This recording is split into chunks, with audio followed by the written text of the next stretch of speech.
Padre, te agradecemos, Señor, por la obra de Jesucristo. Gracias, Padre, por habernos revelado a tu Hijo. Gracias, Hijo, por habernos revelado, haber aparecido en medio de la historia para salvarnos, aplicando tu justicia, tu perfección, para morir en aquella cruz por nuestros pecados, Señor. Gracias, Espíritu Santo, por humillarte a venir a vivir a estos vasos de barro. Y te queremos agradecer, Señor. Queremos de verdad rendir todo ante tus pies, nuestras vidas, todo lo que somos, lo que tenemos, lo que hacemos, Señor. Queremos inclinarlo ante ti. Queremos que esta mañana nuestras voluntades, nuestros intelectos puedan también rendirse de frente a la evidencia increíble que hay en tu palabra, Señor, al poder transformador de tu palabra, a la vida que podemos obtener, Señor, a través de tus palabras, Señor. Bendice esta reunión, bendice el resto del tiempo, bendice la predicación de tu palabra. Guíame, quita, pon, dirige, Señor, en esta predicación y en los corazones y en las mentes de cada uno de nosotros. En nombre de Jesucristo, por sus méritos oramos. Amén. Amén. Seguimos en el libro de Apocalipsis, que es la revelación. Y como dijimos, Apocalipsis es la revelación de Jesucristo. No es la revelación de los eventos que deben suceder pronto, es la revelación de Jesucristo, que Dios le dio para mostrar a su siervo las cosas que deben suceder pronto. Y en el estudiar el libro de Apocalipsis, que probablemente sea el libro más complicado de toda la historia de la humanidad, indudablemente, por sus cuadros, sus simbolismos, tenemos grande bendición. Este libro dice en el capítulo 1, versículo 3, que son doblemente gozosos o bienaventurados los que leen, los que oyen y los que guardan las palabras escritas en este libro, porque el tiempo está cerca.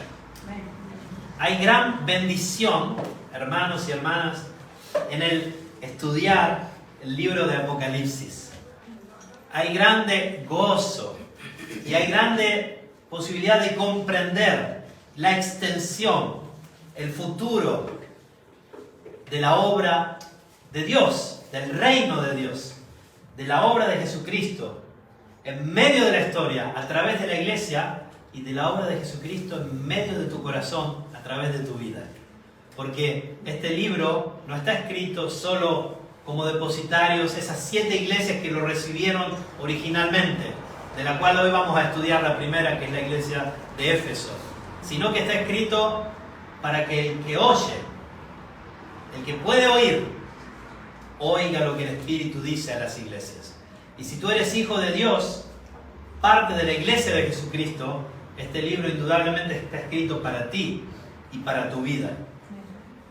La última predicación, creo que esta ya es la 9ª o la 8ª del libro de Apocalipsis que hacemos, y los invito a ir a escucharla en el Facebook de nuestra iglesia, porque hay indudablemente una consecución.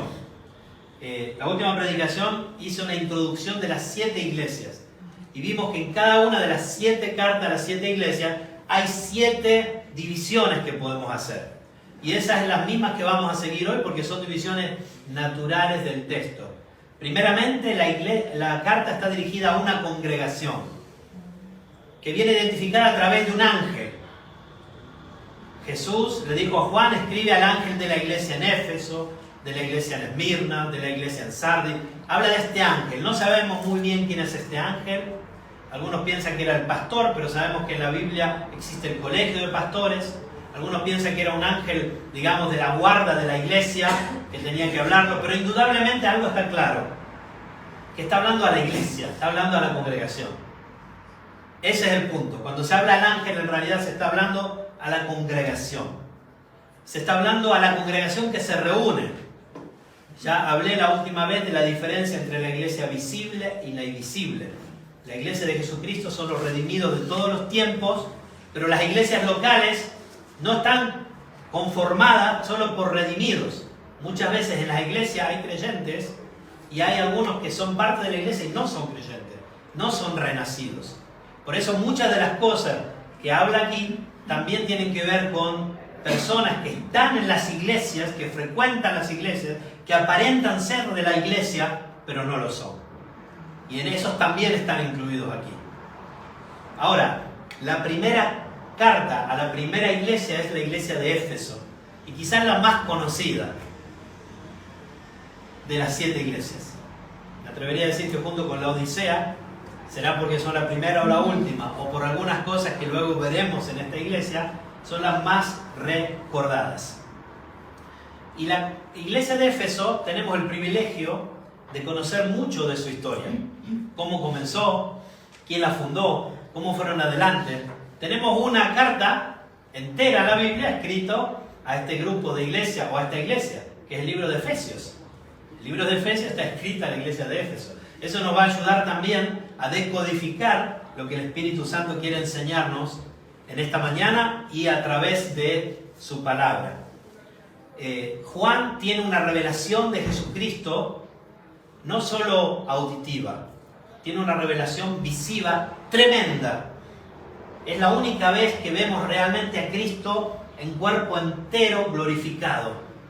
Lo habían visto sus apóstoles, la gente que vivió con él cuando él vino en Belén, vivió su vida, el Nazareno, sus 33 años de ministerio, su muerte, resurrección, pero ahora aquí vemos al Cristo glorificado. Y esta aparición de Cristo visivamente pone en evidencia sus atributos eternos. Cada una de estas cuestiones que Juan ve y que de lo que ve se cae por tierra, ¿no? Como muerto, dice, y el Señor Jesús viene y le dice: no temas, Juancito. Claro, Juan lo había visto la última vez como el hombre Dios, y ahora lo ve como el Dios hombre. Es la revelación de Jesucristo. Los evangelios nos presentan a Dios el hombre, y aquí vemos al hombre Dios terrible, en su gloria, en su esplendor glorioso. Y estos atributos manifestados a través de lo que se puede ver de él, de lo que Juan ve, sirve para enfrentar los problemas que la iglesia de Jesucristo tiene a través de toda su historia. Sabemos que estas manifestaciones de Jesucristo demuestran también quién es Él, que esa es la esencia. El capítulo 2 del libro de Apocalipsis inicia así: escribe al ángel de la iglesia en Éfeso. La primera cosa, la carta era dirigida a una congregación en particular. El versículo 7 dirá: el que tiene oído, oiga lo que dice el Espíritu a las iglesias. Está dirigida a la congregación de Éfeso. Éfeso era una ciudad muy importante. El nombre Éfeso significa deseable. Estaba en Asia Menor. Hoy en día aún se pueden ver sus ruinas, son visitables. Nosotros estuvimos con mi esposa, Gastón estuvo con su esposa. Pueden ir a visitarlas, esas ruinas. La vieja Éfeso tenía un acceso al mar. Hoy en día ya no. Hoy está como entre 5 o 8 kilómetros del mar. Increíble cómo va cambiando. Por 2 terremotos que hubieron en los primeros siglos de nuestra era, y también por sedimentación que se fue creando, fue lo que hizo que esa ciudad perdiera su fuerza. Pero en el momento de Pablo tenía un puerto, era un puerto muy importante que lo dragaban, y era una de las ciudades más importantes durante el Imperio Romano también. Si bien esta ciudad fue creada 1200 años más o menos antes de Jesucristo, una ciudad muy antigua. En esa ciudad había un templo que era una de las 7 maravillas del mundo antiguo. Saben esto de las 7 maravillas, ¿no? Del mundo. A veces se vota hoy en día cuáles son las 7 maravillas del mundo actual. Estaban las 7 maravillas del mundo antiguo, y una de estas era el templo de Diana, la diosa de los efesios. Diosa, por supuesto, con minúscula. Artemisa. Sabemos que los griegos y los romanos le cambiaban el nombre a los dioses griegos, pero parece que esta diosa griega no era tan griega, sino que venía del Oriente, que había sido traída del Oriente. Después los griegos la habían cambiado a sus doctrinas. Pero este templo, que fue destruido y reconstruido 7 veces en su historia, ya estaba ahí 600 años antes o 500 años antes. Es decir, la adoración de esta dea pagana, Artemisa o Diana, era algo muy fuerte en la cultura y en la idiosincrasia, en la historia de las personas que vivían en Éfeso, de los efesios. Era algo totalmente fuerte en su cultura. Diana era una doncella cazadora. Según la mitología griega, ella había visto el dolor de alguna madre dando a luz y le había pedido a su padre, esto es todo mitología, no es historia, ¿no? Le había pedido a su padre de quedarse virgen toda su vida, así no tenía que pasar los dolores del parto. Y por eso, en ese templo, ella era considerada también la madre de las doncellas, era una diosa cazadora, pero en ese templo se seguía adelante, había sacerdotisas que hacían la prostitución, digamos sacra. No sé si alguna vez escucharon, pero había, adoración, a esta diosa a través de prostitutas y también de hombres que también se prostituían. Era algo que indudablemente se anticipaba mucho a lo que es nuestro tiempo, ¿no? Era muy, muy, muy normal todo lo que así parecía, lo que así pasaba hoy en día es muy normal, en ese tiempo no lo era. Había mucha libertad sexual en el culto a esta diosa pagana. Además, vemos en Hechos 19:35 que probablemente el material con el que habían creado alguna estatua de ella o alguna de las cuestiones del templo era un meteorito, porque decían que había caído de Júpiter. Esto lo vemos cuando Pablo empieza a luchar con los que hacían las diositas y las vendían, ¿no? Eso está en el libro de Hechos, después lo vamos a mirar. El servicio del templo estaba a cargo de sacerdotes, eunucos y sacerdotisas, y se ejercía la prostitución femenina y masculina allí. Además, los históricos piensan que allí se fundó el primer banco del mundo, porque en este templo era un poco como una especie de la Suiza moderna. Cuando alguien quería escapar de algún crimen que había cometido, se metía en el templo de esta diosa. Y allí empezaron a comerciar y muchos ricos del mundo llevaban su dinero a este lugar que terminaba siendo un banco, una especie de banco, una especie de lugar donde guardaban el capital de ciertas personas. Además también crearon algo de las indulgencias, también vendían indulgencias. Mucho antes de la Iglesia Católica, miles o cientos de años antes, también vendían indulgencias y uno podía comprar una especie de seguro que protegía a las personas. Esto para ponerlo un poco en el contexto. En este contexto llega un apóstol, el apóstol Pablo, y primeramente va en el capítulo 18 de Hechos, va a la sinagoga, va a los judíos. Claro, ustedes pueden darse cuenta, los judíos, el pueblo que ya no era un pueblo ya monoteísta como en el Antiguo Testamento, habían vuelto por toda la vuelta que hicieron los macabeos en Israel, habían vuelto a la adoración del Dios, verdadero, de Jehová, y estaban en contra de todo lo que era la adoración de dioses paganos, ¿no? De hecho, en Éfeso muchas veces habían matado a todos los judíos, los perseguían, los agarraban del cuello para que pagaran los tributos para la diosa Artemisa, etc. Todo esto es lo que sucedía allí. Pablo va en el capítulo 18 de Hechos a los judíos, a la sinagoga, y le habla allí un poco del Evangelio y les dice: voy a volver a ustedes. Éfeso tenía más o menos entre 500 y 600.000 personas de habitantes. Era una ciudad muy grande, una ciudad que por el templo de esta diosa, que era adorada en toda Asia, era muy concurrida, pero además por las cuestiones comerciales que hablamos del banco y también por su puerto, por ser uno de los puertos más importantes, dentro de los 3 puertos más importantes del Imperio Romano. Ahora vemos cómo se funda esta iglesia. En Hechos capítulo 19, si me acompañan,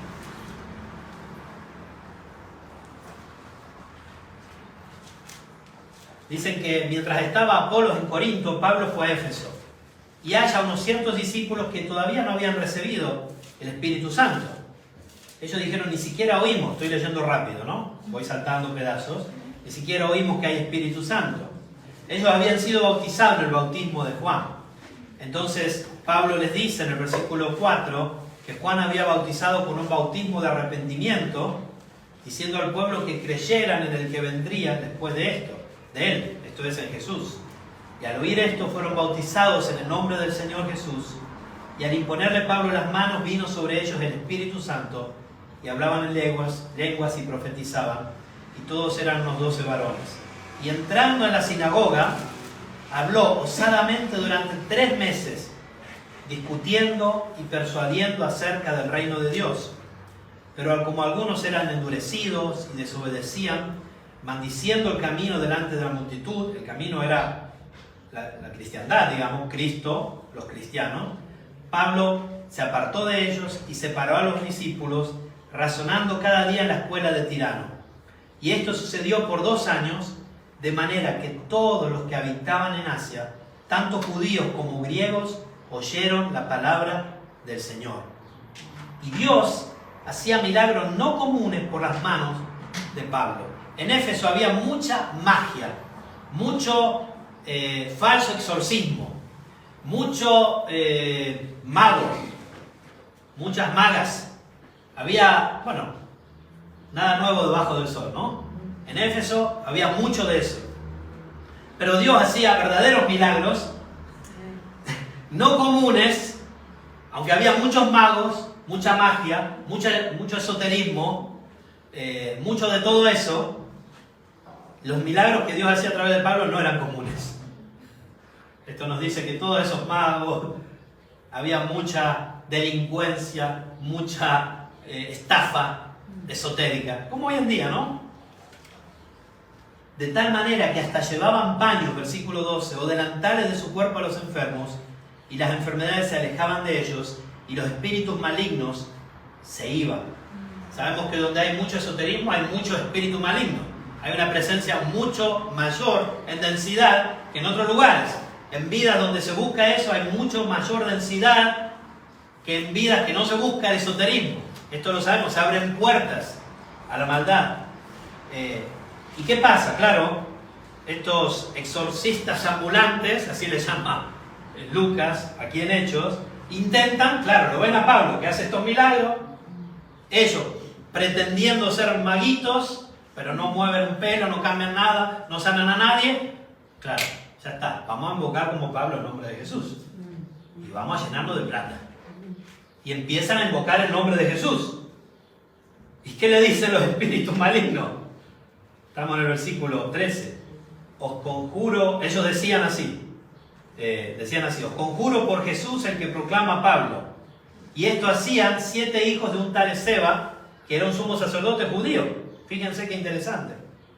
Pero el espíritu maligno le respondió: a Jesús conozco y sé bien quién es Pablo, pero vosotros, ¿quiénes sois? Es impresionante, ¿no?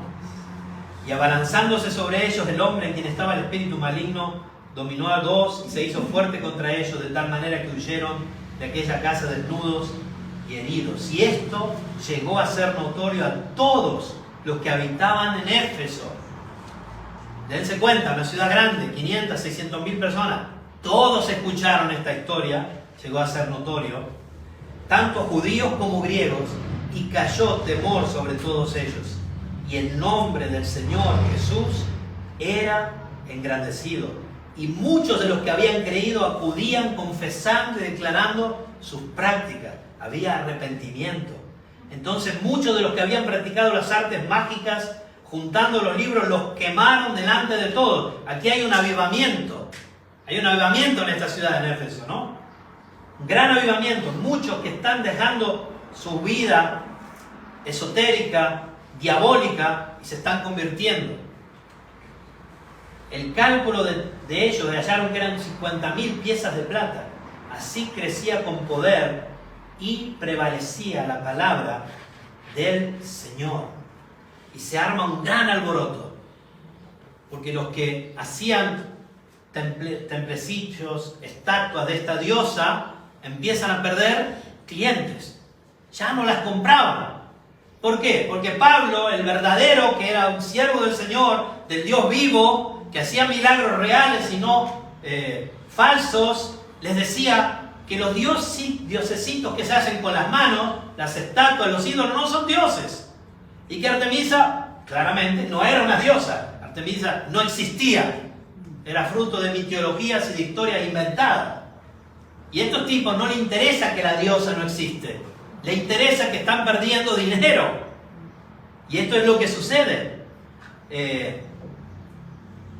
Versículo 25. A estos reunió juntamente con los artesanos y les dijo: varones, ¿sabéis que de este negocio obtenemos nuestra prosperidad? Y estáis viendo y oyendo que este Pablo ha hecho cambiar de idea a mucha gente, no solo de Éfeso, sino de casi toda Asia, porque era una ciudad que era visitada por esta diosa, ¿no? Diciendo que no son dioses los que se hacen con las manos. Qué argumento tan simple el de Pablo, ¿no? Qué argumento tan simple para hoy. La mayoría del mundo sigue a dioses hechos con las manos. Estatuas, peregrinajes, procesiones, virgencitas, jesucristitos que no son el verdadero, santos, santitas. Qué terrible, ¿no? Y qué simple, y qué claro. No son dioses los que se hacen con las manos. Bueno, y ahí sabemos que, y esto no solo trae peligro, dicen los comerciantes, de que caiga en descrédito nuestro negocio, sino de que también sea estimada en nada el templo de la gran diosa Artemisa y llegue a ser despojada de su grandeza aquella a quienes reverencian todo el Asia y toda la humanidad. No le importaba nada de las diosas, le importaba de su dinero, pero claro, los aísa la multitud y todos empiezan a gritar: grande es la diosa de los efesios, Diana, Artemisa, y lo quieren matar a Pablo, etcétera, ¿no? Y ya sabemos todo lo que sucede luego. Ahora, en esta ciudad, a esta gente que vivía en esta ciudad, años después de que se va a fundar la iglesia, Jesucristo se les presenta así. Versículo 1 del capítulo 2 de Apocalipsis.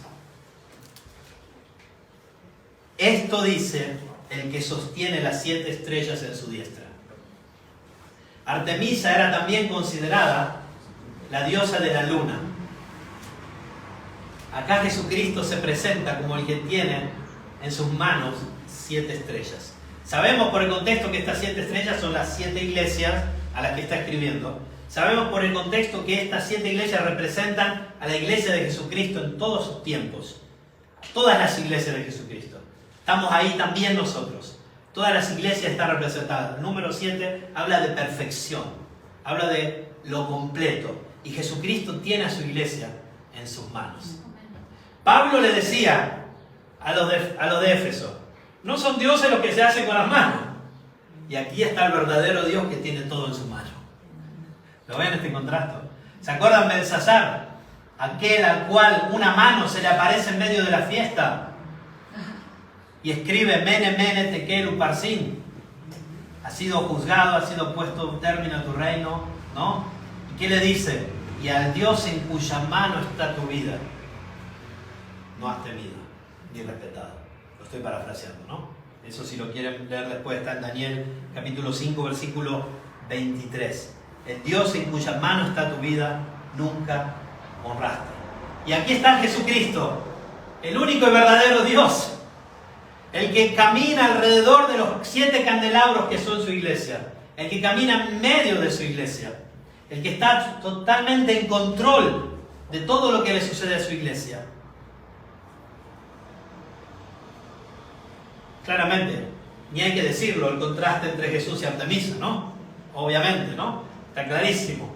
Una dea que no existe y el Dios verdadero, el Verbo, el que ha creado todas las cosas, el que tiene las 7 estrellas en su diestra, el que anda en medio de los 7 candelabros de oro.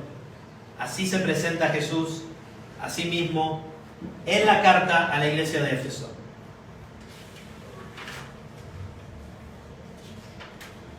Vamos a ver que en cada una de las 7 cartas Jesús se introduce de distintas maneras. Se introduce como el que tiene el pie bruñido, se introduce como el que tiene ojos de fuego, se introduce de distintas maneras que tienen que ver con lo que está sucediendo en esa iglesia a la que habla. Y luego que se introduce a sí mismo a Éfeso como el que tiene las 7 estrellas en su mano derecha y camina en medio de los candelabros, va a añadir una declaración sobre la condición de la iglesia. este es el tercer punto, a cada carta, a cada iglesia. Les va a decir, iniciando con estas palabras: yo conozco tus obras. Lo vimos la última vez, a cada iglesia le dice, yo conozco tus obras. Y eso no lo dice a cada iglesia, lo dice a cada persona aquí. Nos lo dice a nosotros. Yo conozco tu vida, yo conozco tus obras, yo conozco cómo caminas, yo conozco por dónde andas. Te veo en la oscuridad, te veo en tu pieza, te veo a donde tú vas, sé todo lo que haces. Es más, no conozco solo lo que haces, conozco por qué lo haces. Conozco tu corazón, conozco tu mente cuando lo haces. Leo cada uno de tus pensamientos, los conozco antes que lleguen a tu mente. Él conoce tus obras. Y lo dice a Éfeso, yo conozco tus obras. No pienses que tus obras están escondidas de los ojos del Señor.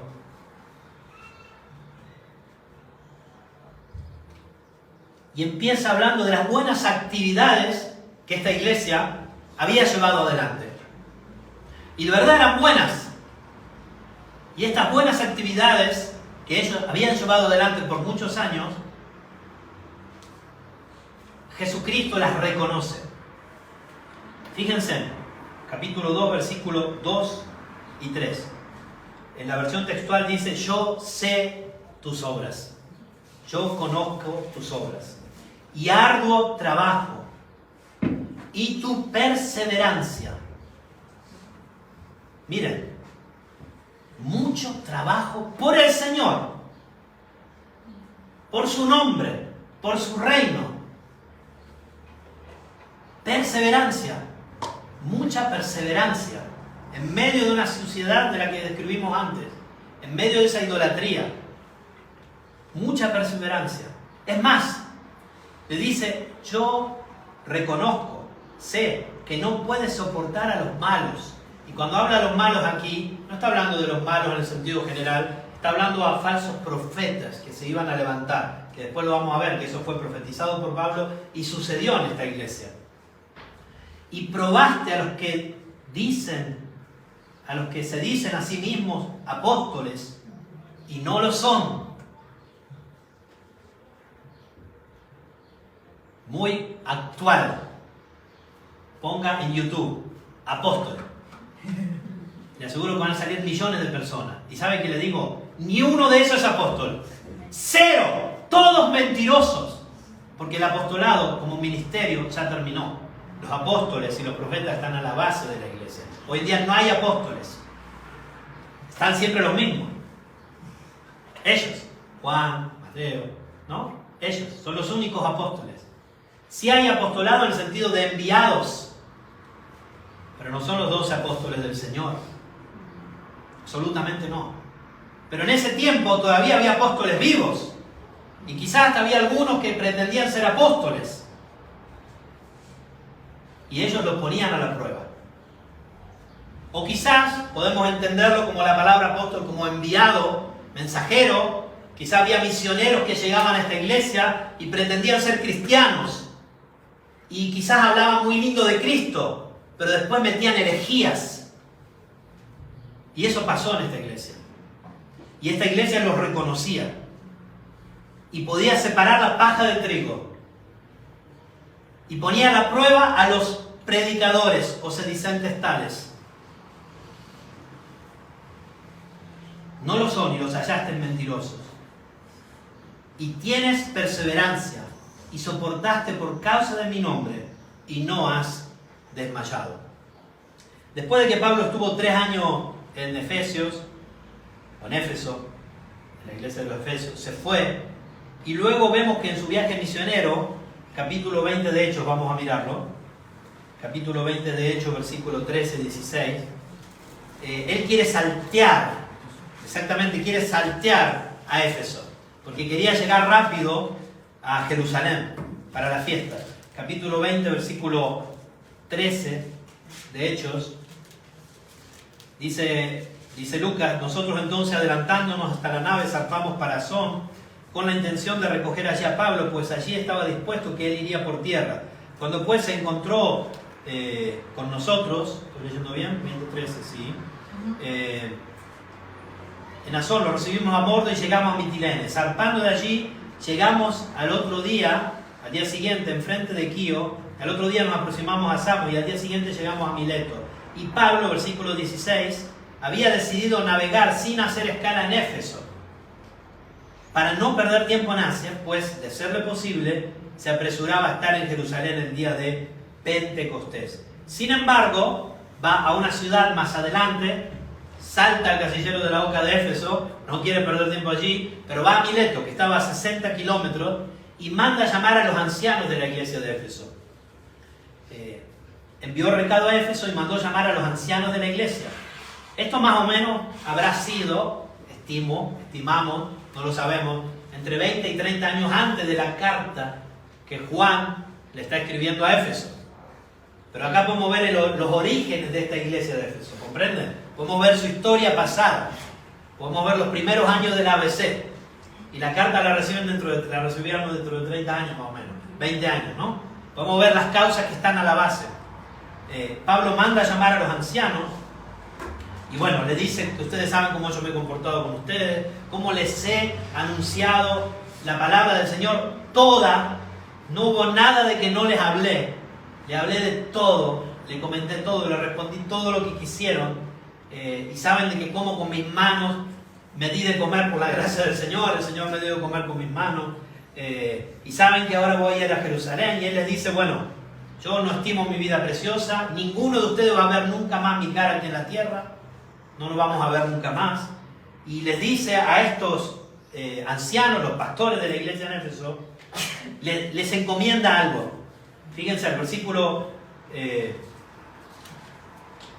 28 en adelante. Capítulo 20 de Hechos, versículo 28. A los ancianos de la iglesia de Éfeso les dice: velad por vosotros mismos, primer mandamiento, capítulo 20 de Hechos, versículo 28. Hechos 20, 28. Si no lo tenemos aquí, primero les dice: velad por vosotros mismos y por todo el rebaño en que el Espíritu Santo os puso por cuidadores para pastorear la iglesia de Dios. Mirad por vosotros, mirad por el rebaño y apacentar la iglesia de Dios.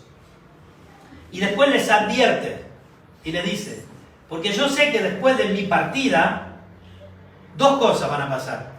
Van a entrar lobos rapaces en la iglesia, en la congregación, es decir, desde afuera entrarán falsos enseñantes, falsos apóstoles. ¿Ven cómo está conectado con Éfeso, con la carta de Apocalipsis? Van a entrar falsos desde afuera, pero no se queda ahí. Le dice: y aún entre ustedes se van a levantar falsos enseñantes. Ustedes mismos van a empezar a enseñar a algunos de ustedes herejías. Esto es lo que él le dice. Muy duro, ¿eh? Les dice claramente que de entre ellos y de entre vosotros mismos se levantarán varones que hablan perversidades para arrastrar a los discípulos tras sí. Y estas cosas sucedieron en la iglesia de Éfeso. Indudablemente, hasta que reciben la carta apocalíptica, estas cosas suceden. De los ancianos que están allí, de entre ellos, algunos empiezan a enseñar herejías, indudablemente. Algunos empiezan a decir sandeces, estupideces. Después vemos también que en esa iglesia había un grupo que nadie sabe realmente qué enseñaba, pero lo vamos a ver en el versículo 6, un grupo llamado Nicolaitas. Y Jesús los alaba porque van en contra de estos Nicolaitas, que nadie sabe bien qué enseñaba. Hay hipótesis, entonces no se pueden mirarlo luego. Pero puede ser que aún entre estos hombres se hayan levantado algunos que hayan terminado siendo Nicolaitas. Y en Apocalipsis, Jesús reconoce estas buenas actividades. Volvemos a Apocalipsis. Yo sé tus obras y arduo trabajo y tu perseverancia y que no puedes soportar a los malos, y probaste a los que se dicen a sí mismos apóstoles y no lo son, y los hallaste mentirosos, y tienes perseverancia, y soportaste por causa de mi nombre, y no has desmayado. ¡Wow! Un aplauso para la iglesia de Éfeso. ¡Qué grande! ¡Qué grandes! ¡Qué pastores! ¡Qué membresía! ¡Wow!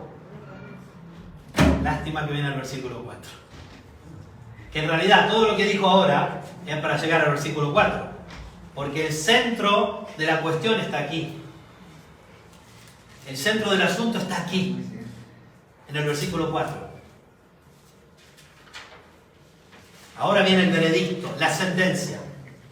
Cada una de estas cartas tiene un destinatario, tiene la presentación de Jesús, tiene el análisis de Jesús de la iglesia y después viene la sentencia, el juicio o el problema en esa iglesia.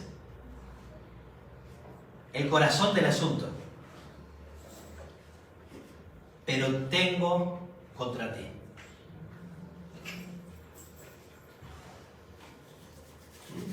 Estas palabras no nos gustan escucharlas de nadie, ¿no? Porque muchas veces cuando nos quieren dar con un palo empiezan diciendo cosas lindas, buenas, y después, pero... Ahora, no nos gustan de los seres humanos, mucho menos que Dios, el Señor, que lo sabe todo, que tiene las 7 estrellas en su mano destra, que camina en medio de los candelabros, que está en cualquier rincón del universo. ¿A dónde me escaparé de ti? Salmo 139, no puedo. Nos diga, pero tengo contra ti. En otros lugares dice, pero tengo contra ti. A otras iglesias dice, pero tengo unas pequeñas cosas, unas cosas contra ti, ¿no? Que has dejado tu primer amor. Y muchas veces, analizando, porque el punto es, ¿qué es esto de dejar el primer amor? No es tan fácil como parece. Primeramente les digo que muchas veces usamos mal esta frase cuando la usamos en la cristianidad, o en la cristiandad. Porque muchas veces decimos erróneamente, perdiste tu primer amor. Pero el texto no dice eso. El texto dice, dejaste. Perder y dejar no es lo mismo. Perder puede haber involuntariedad, descuido.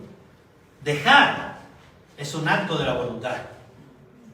Yo dejo lo que no quiero tener. Entonces, los invito a considerar también eso. Acá no está hablando de un olvidarse un poquito. Acá está hablando de algo que se dejó. Entonces, muchas veces los usamos mal. Pero, ¿qué es esto del primer amor? Porque yo escuché muchas predicaciones hablando de esto. Y creo que muchas veces equivocamos, también entre nosotros cuando lo hablamos, ¿no? Decimos, perdí mi primer amor, o dejé, o mira tú, él o ella, mira, perdió su primer amor, ¿no? Nos atrevemos a hacer estos juicios así. ¿Qué significa esto del primer amor? Primera hipótesis que le lanzo, que es la más usada, para mí errónea, tiene que ver con los sentimientos. O sea, cuando Jesús le dice a la iglesia, tengo contra ti que has dejado tu primer amor, ¿ustedes piensan que le está diciendo que no tienen sentimientos hacia Él? O sea, ¿sería esta la interpretación correcta del texto? Es decir, está diciendo, ¿no tienen sentimientos correctos de amor? Y muchas veces en las predicaciones se usa el ejemplo de las parejas, ¿no? Que cuando están de novios no se los puede separar y después de 20 años de casado hay otro tipo de amor. ¿Está hablando de eso Jesús? Segunda hipótesis. ¿Tendrá que ver con obras que hacían al inicio y no hacen ya? Después le va a decir que vuelva a hacer sus primeras obras. Pero ¿está el foco en eso, en las obras? ¿En lo que ellos hacían y no hacen? Porque le empezó a decir antes que hacían un montón de cosas buenas, ¿no? El versículo 2 y el 3 le está diciendo que hacen cosas correctas. Ustedes están muy bien que están juzgando a los que dicen ser apóstoles y no lo son. Está muy bien que están poniendo en tela de juicio falsas doctrinas y están descubriendo que son falsas. ¡Wow! Eso está muy bien. ¿Tendrá que ver con omisión de obras? O tercera hipótesis que le avanzo, que creo que es la más bíblica y correcta a la luz del pasaje. tendrá que ver con motivaciones, intenciones, tendrá que ver con el propulsor que nos hace vivir la vida, tendrá que ver con eso, el perder el primer amor. Yo creo que sí. Yo creo que ellos, como muchas veces nos puede suceder a nosotros, y no debería, se han en algún modo olvidado. Pedro dice, se olvidaron de la purificación de sus pecados, ¿no? Cuando dice que el que no tiene estas cosas tiene la vista muy corta, habiéndose olvidado de la antigua purificación de sus pecados. Creo que han descuidado abiertamente la causa fundamental de por qué están haciendo lo que hacen. Están desenmascarando engañadores y lo hacen muy bien. Conocen la doctrina porque alcanzan a decir esto es falso y esto no es así. Hoy en día esto es bíblico, esto no es bíblico. Los ponen ahí al descubierto, los echan. Está muy bien lo que están haciendo, pero la motivación que los mueve a hacer eso no es el amor a Jesús. Perder el primer amor creo que tiene que ver no solo con una cuestión de tiempo, como ya lo vimos muchas veces, como dijimos que Jesús dice, yo soy el alfa y la omega, no dice que Él es el primero y el último en sentido temporal, lo dice en el sentido que es la causa y el fin, el primero y el último en el sentido más glorioso. Y aquí lo mismo, han perdido lo más importante, el objetivo, la causa, el propulsor verdadero. Buenas obras no son buenas obras si la que los motiva no es el amor a Dios. Y esto es lo que está diciendo en esta carta. Están haciendo muchas cosas bien, pero lo que los impulsa no es la motivación correcta. Por eso la predicación, el título de esta predicación, que lo guardé para ahora, es tus motivaciones, esto me lo corrigió Mario ayer, tus motivaciones juzgarán tus obras. Sí, Dios juzgará tus obras, claro que sí, pero Dios las juzgará como juzgó a David cuando Samuel quería escoger a sus hermanos porque eran más altos, más lindos, más fuertes. Y Dios, ¿qué le dijo? No mire lo que está delante de tus ojos. Ni el padre pensaba que David podía ser rey, porque fue el último y ya hasta se olvidó. Así tengo otro hijo por allá, está por allá abajo, pequeñito, ojitos lindos, muy dulce, ¿sabes? No puede ser rey de Israel, no puede ir a pelear contra los gigantes filisteos, contra ese Goliat, ¿no? No puede. No mire lo que está delante de tus ojos. Jehová mira el corazón, Él conoce las intenciones, Él juzga de esa manera. Y me lo corrigió aún más mi hermano Mario, dijo, tus motivaciones juzgan tus obras, ¿no? Ese podría ser el título de esta predicación o de esta carta. Tus motivaciones juzgan tus obras. Y de verdad tiene mucho sentido que de lo que está hablando aquí sea el amor a Jesús, porque es lo más importante de todo. Esta es la primera carta de las 7, es el primer juicio que hace Jesús contra estas iglesias, y de lo primero que habla es de lo más importante. Después de que Moisés, o Dios a través de Moisés, le dio toda la ley a Israel, lo vemos en el libro de Deuteronomio, que Deuteronomio significa la segunda ley, porque viene de nuevo puesta en evidencia la ley, y después de que pone los 10 mandamientos y todos los mandamientos que van a ver, llega a esta conclusión. Fíjense en Deuteronomio capítulo 6. Deuteronomio capítulo 6, que es el texto que estamos usando, sea en la reunión de hombres que de mujeres, que lo hemos hecho nosotros, para estudiar cómo debemos comportarnos como maridos, esposas, solteros, hombres, mujeres, ¿no? Después de que dio toda la ley, capítulo 6 de Deuteronomio, versículo, si quieren, desde el 4, le dice así Dios a su pueblo: estas son las ordenanzas y los decretos que mandó Adonai a los hijos de Israel en el desierto, después de salir de la tierra de Egipto. Oye Israel, Yahvé nuestro Elohim, Yahvé uno es, y amarás, lo decimos en la versión Reina Valera, a Jehová tu Dios, ¿no? a Yahvé tu Dios con todo tu corazón, con toda tu alma y con toda tu fuerza. El resumen de todas las leyes que les había dado era que tenían que amar a Dios de esta manera. Nosotros sabemos que no iban a poder seguir esas leyes, que esas leyes nos llevan a Cristo. Pero el compendio era el amor a Dios. Ni siquiera está en este pasaje, y a tu prójimo como a ti mismo. En este pasaje no está eso. Porque si amas a Dios de tal manera, vas a amar a tu prójimo como a ti mismo. Pero la base del todo es el amor a Dios, a Jesús. Cuando le preguntan a Jesús, ¿cuál es el mandamiento más importante de toda la ley? En Mateo 22:37. ¿Qué dice Jesús? Bueno, pues esto, ¿no? Claramente les dice, 22:37 de Mateo, lo leemos rápidamente.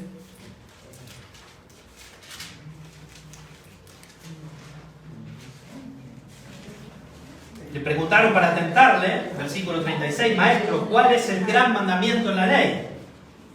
Dijo Jesús, amarás al Señor tu Dios con todo tu corazón y con toda tu alma y con toda tu mente. Tengo contra ti que has dejado tu primer amor. Este es el primer amor. Este es el primer amor en todo sentido para un cristiano. Amarás al Señor tu Dios con todo tu corazón y con toda tu alma y con toda tu mente. Este es el primero. Este es el primer amor. Este es el primero y gran mandamiento. Y el segundo es semejante. El segundo, amarás a tu prójimo como a ti mismo. De estos dos mandamientos penden toda la ley y los profetas. Y de esto pende toda la vida del cristiano. El primer amor es el material propulsor de las obras cristianas. El amor a Jesús. ¿Se recuerdan que le pregunta Jesús a Pedro cuando lo encuentra después de haberlo negado? ¿Quién le pregunta a Jesús a Pedro? Pedro, ¿me amas? ¿Me amas? Ni siquiera habla de todo lo que pasó. Y cuando Dios les había dado esto al pueblo de Israel en Deuteronomio, no hemos terminado en Deuteronomio 6,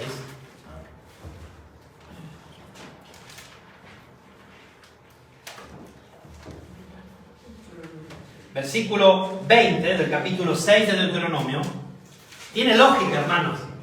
La primera carta a las 7 iglesias, la falencia número 1 en la vida de los cristianos, y las iglesias, falta de amor a Jesús. Nuestra falencia mayor, falta de amor a Jesús. Lo primero que nos pregunta Jesús, después que caemos en un pecado, ¿me amas? Lo que más deseamos los padres que nuestros hijos hagan cuando nos obedecen, porque nos aman. ¿O no?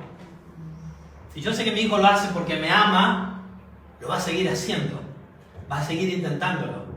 Si lo hace porque se lo impongo, no sirve de nada lo bueno que haga. Si no está el propulsor que es el amor hacia mí. Eso es lo que quiere Dios con sus hijos. Y lo dice así, capítulo 6, versículo 20. Todo esto que les di, todas estas leyes, yo se los resumo en mis palabras, ¿no? Todas estas leyes, que se resumen en que amen a Dios con todo su corazón, con toda su alma, con toda su mente, les van a servir a ustedes, porque el día de mañana, cuando tu hijo y tu hija te pregunte, fíjense, versículo 20, el día de mañana, cuando tu hijo te pregunte diciendo, ¿qué significan los testimonios, los estatutos y los decretos que Jehová nuestro Dios nos ordenó? ¿Cómo le vas a decir a tu hijo? ¿Le vas a decir, cúmplelo para ir al cielo, para ser perfecto, porque tus obras te van a salvar? No, le vas a decir, nosotros éramos esclavos de Faraón en Egipto.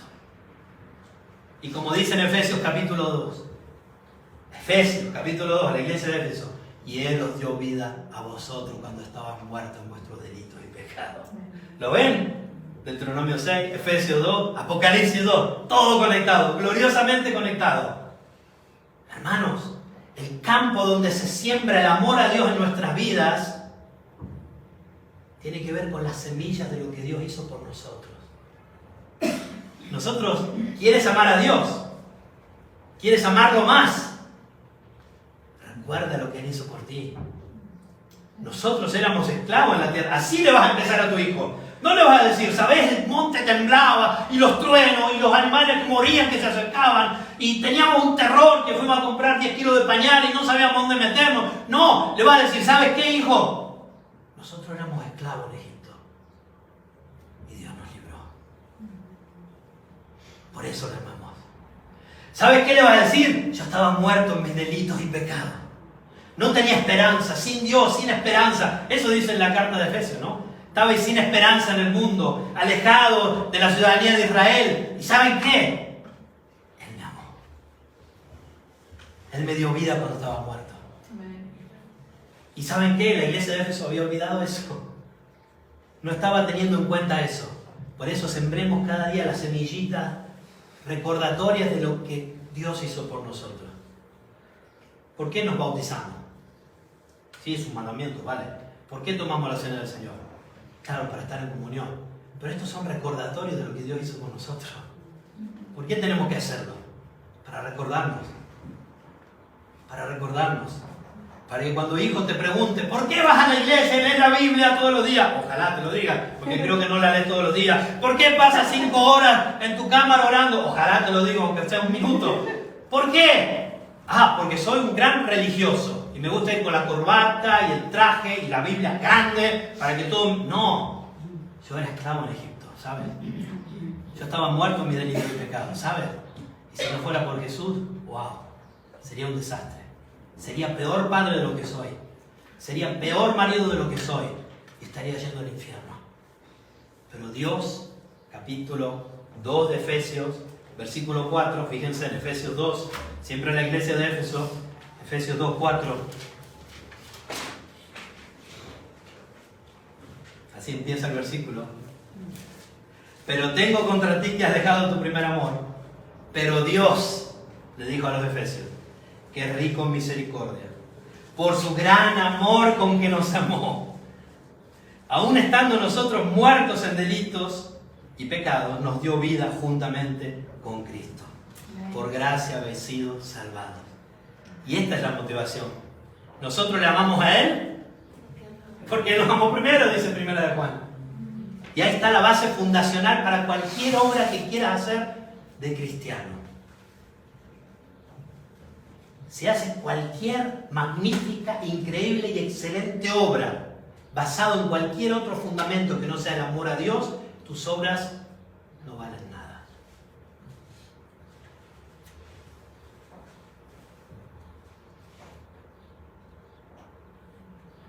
¿No es acaso lo que había sucedido en Éfeso con estos efesios? Fíjense el capítulo 3, versículo 17, siempre de Efesios, 3:17. Estamos viendo la historia. Capítulo 3, versículo 17. Al habitar Cristo por la fe en vuestros corazones, a fin de que, arraigados y cimentados en amor, seáis plenamente capaces de comprender. Fíjense lo que le decía Pablo a los efesios 20 años antes de la carta que van a recibir de Apocalipsis. ¿Qué quería Pablo que comprendieran estas personas, estos cristianos? Seáis plenamente capaces de comprender con todos los santos cuál es la anchura y la largura y la altura y la profundidad, y así conocer el amor de Cristo, que excede a todo conocimiento, para que seáis llenos de toda la plenitud de Dios, y al que es poderoso para hacer todas las cosas infinitamente más allá de lo que pedimos o entendemos, según el poder que nos está energizando a nosotros. A Él sea la gloria en la iglesia y en Cristo Jesús por todas las generaciones del siglo de los siglos. Amén. Uno de los pasajes más gloriosos de toda la escritura que existe. Glorioso. ¿Qué quería Pablo que conocieran? La anchura, la largura, todas estas dimensiones del amor de Cristo.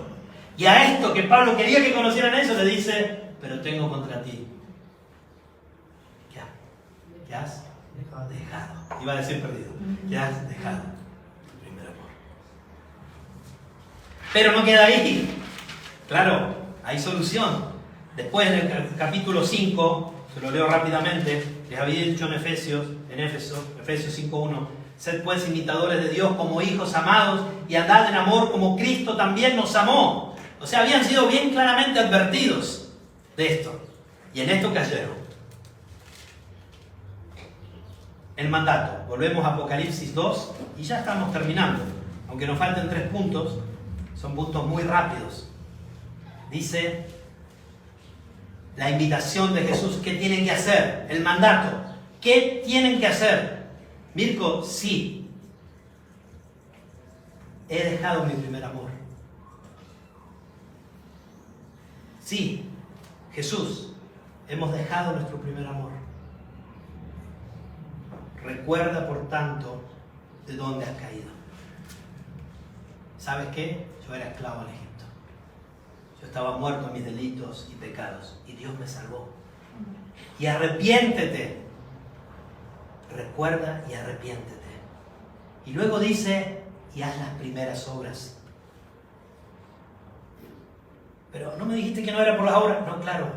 Es que las primeras obras estaba tan llena del amor por Jesús, que cuando alguien te veía por la calle predicando como un loco apenas te convertiste, o predicándole a toda tu familia, decían, mirá cómo ama a Jesús, es un loco, mirá cómo ama a Jesús. Pero ahora has dejado tu primer amor. No eran las obras, era lo que se veía en tus primeras obras. Era esa iglesia de Éfeso que iba contra todos los de Artemisa y les tiraba abajo todo y les predicaba el evangelio y quemaban los libros por las calles. Has dejado tu primer amor. Haz las primeras obras. Mira el centro de lo que debe de impulsarte o de quién debería de impulsarte. Él.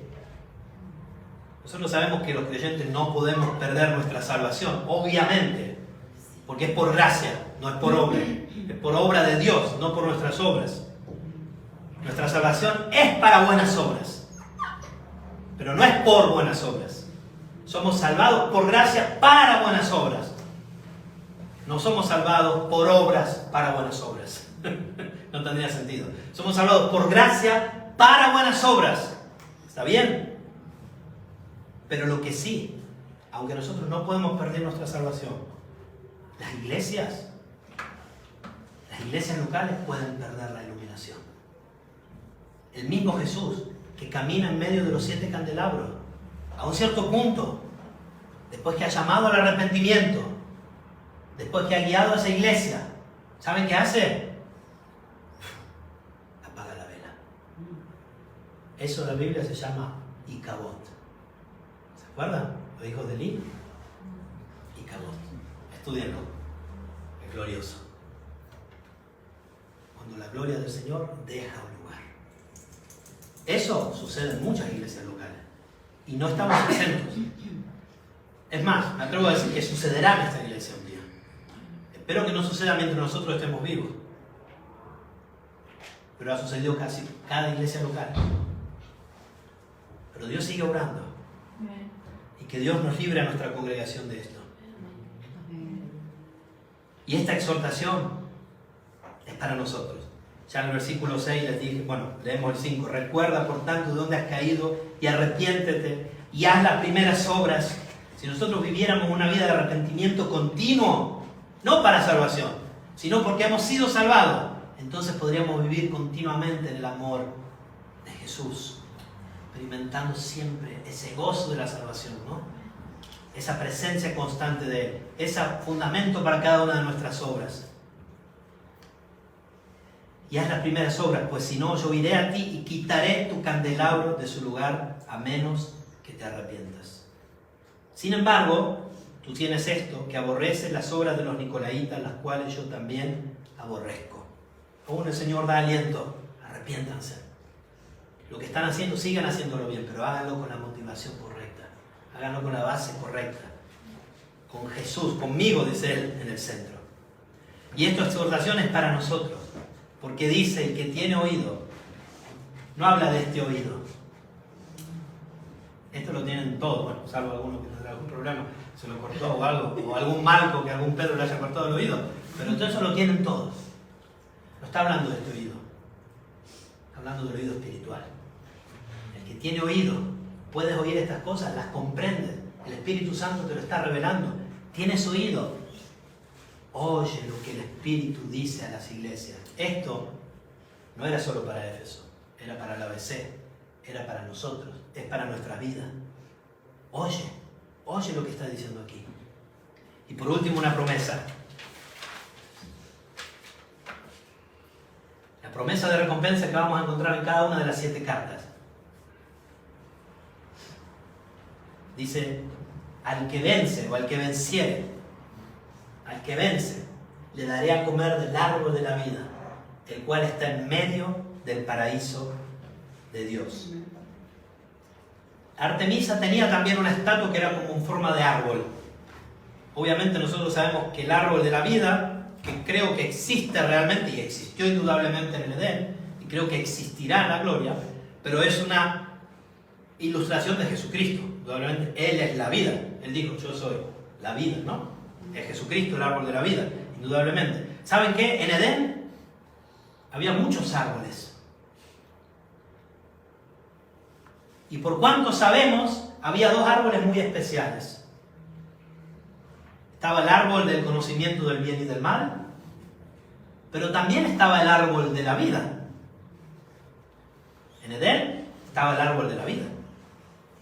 Indudablemente no sabemos todo cómo sucedió ahí, sabemos solo lo que la Biblia nos revela, pero una cosa es cierta: el hombre, Adán y Eva, no amaron lo suficiente a Dios como para anteponer sus deseos al mandamiento. Dios no les prohibió comer del árbol de la vida. Dios les prohibió comer del árbol del conocimiento del bien y del mal. No sabemos por qué Adán y Eva no fueron primero al árbol de la vida y comieron del árbol de la vida. O sí lo sabemos.